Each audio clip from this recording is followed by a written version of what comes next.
Днес ще говорим за това как да бъдеш в щастлива връзка и че щастливите връзки не са просто един мит. Аз дълго време си мислех, че това е нещо невъзможно. От всичките ми приятелки съм чувала, че мъжете не стават, че момчета в момента не знаят какво искат, че просто е невъзможно да си в свестни отношения. И дълго време вярвах и аз на това, но момичета и момчета, които най-вероятно ще гледат това, възможно е да бъдеш в здрави отношения.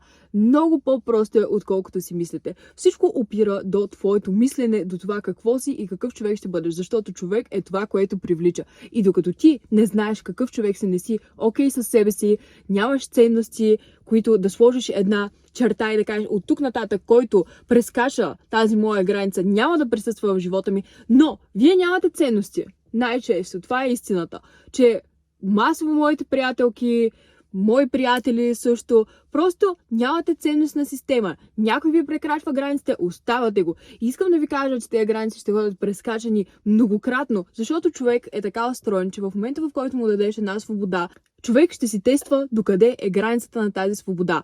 Някои от вас имат кучета и съм сигурна, че това, което се опитвам да обясня, ще го разберат перфектно, защото понякога хората са като едно животинче. Кучето ти, ако тръгне да пишка в момента на земята и ти не му направиш никаква забележка, той ще проумее, че това е нещо нормално и няма по никакъв начин да се промени. Но ако ти му направиш забележка на това куче, обясниш му, че това не е редно и следващите пъти, в които тръгне да се изхожда на земята, му се караш, най-вероятно кучето ще спре да го прави. Даже съм на 100% сигурна. По същия начин до някъде и с хората. Когато те разберат, че с нещата, които вършат, ще има последици и че това има една граница, която не трябва да се преминава, няма да го правят повече. Първото нещо, което коментирахме, е факта, че масово нямате ценностна система, и второто нещо, което искам да кажа, е, че не знаете какво искате от човека до себе си. Сега, вземете един бял лист и си запишете как би се държал перфектният партньор с вас, какво би правил, как би ви говорил, какви неща бихте вършили заедно, къде ще ви води. Абсолютно даже най-малките подробности, какъв човек искате да бъде до вас, за да може да имаш ясна представа и в момента, в който някой не може да покрие тези очаквания, да не тръгвате с него.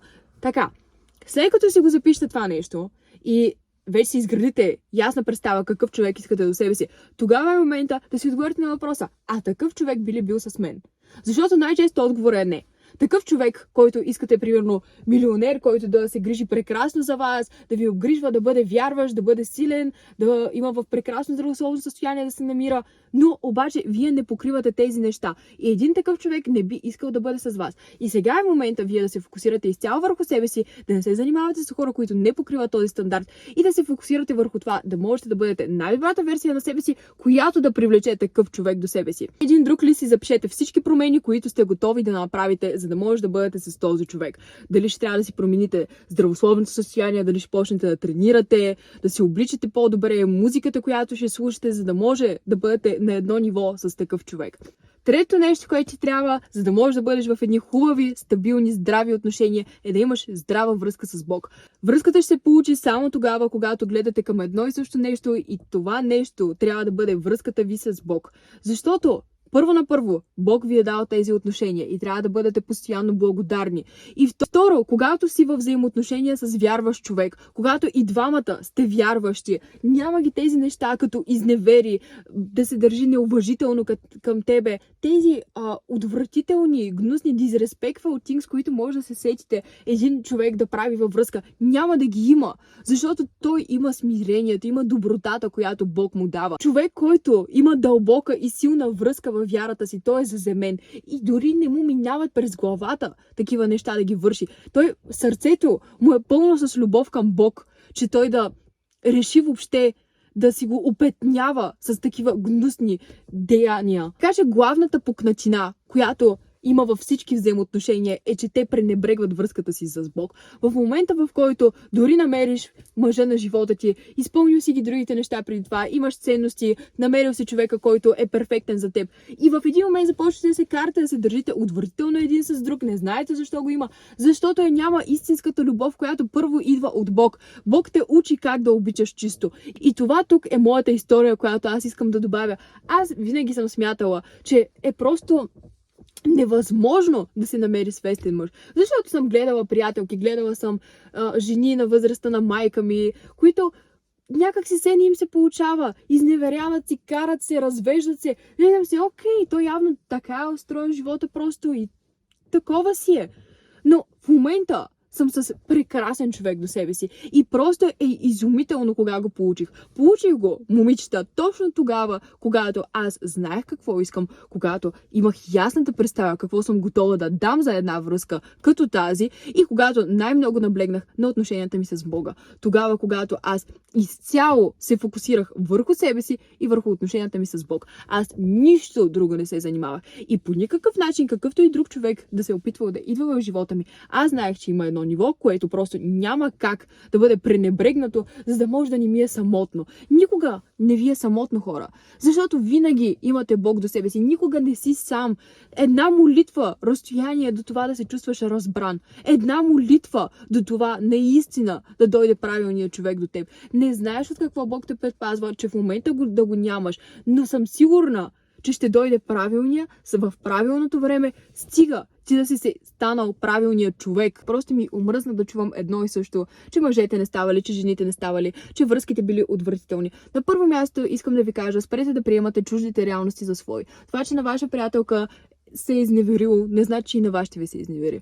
Това, че някой е имал лоши отношения, не значи, че и при вас ще работи по същия начин. Защото хората получават дадени уроци с причина. И това, че на някой това му е бил урока, не значи, че и при вас ще се случи по същия начин. Но когато ти си го повтаряш това нещо, да, той ще ми изневери, той ще ми изневери, той ще ми изневери, започваш да го търсиш, започваш да го предизвикваш, започваш да си създаваш една абсолютно токсична среда, с никаква причина.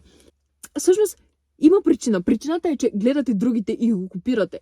Но това е съвсем друга тема, където не искам в момента да захващам. Всичко, което исках да кажа е, че на първо място, за да може да имате едни четави отношения, трябва да имате стабилна връзка с Господ, защото искате да бъдете на Божия план. Дори да не сте вярващи, дори да не сте религиозни, искате да бъдете на Божия план. Не искате да бъдете на пътя на дявола, когато той ще ви дава хора, които ще бъдат токсични, ще ви наранява, ще ви обиждат, защото понякога дявола работи чрез хората.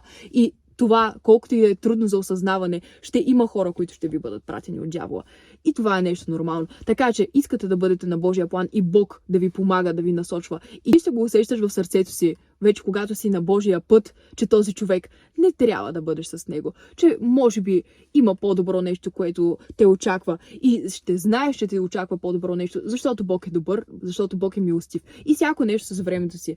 Не дейте да се опитвате да пришпорвате Божия план. Това, че нещо в момента не ви се дава с причина. Както казах, фокусирайте се върху себе си и тогава ще ви бъде дадено. Фокусирайте се върху Божията ви връзка.